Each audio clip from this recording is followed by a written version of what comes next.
بیان کرنے کے بعد پھر وہ ایک شخص کے بارے میں اپنی رائے دیتے ہیں کہ یہ بندہ قابل اعتماد ہے یا یہ بندہ قابل اعتماد نہیں۔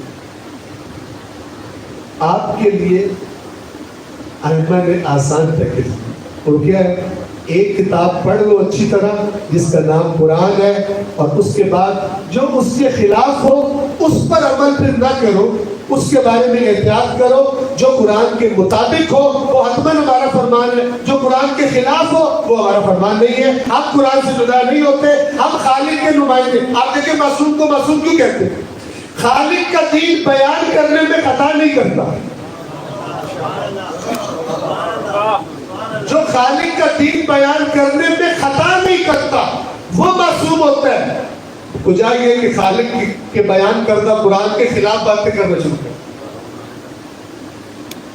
تو جب بھی کوئی شخص ائمہ کے نام پر کوئی بات قبول کر لے گا، غلط بات قبول کر لے گا، اس کی وجہ یہ ہوگی کہ اس نے نہ اپنے اللہ کی بات مانی، نہ اپنے رسول کی بات مانی، نہ اپنے 12 اماموں کی بات مانی، اور اللہ کے قرآن کو نہیں دیکھا، اور اس کا نتیجہ یہ نکلا کہ اس کو جھوٹ بھی بولا گیا، اس نے امام کا فرمان سمجھ کر اس کو مان لیا۔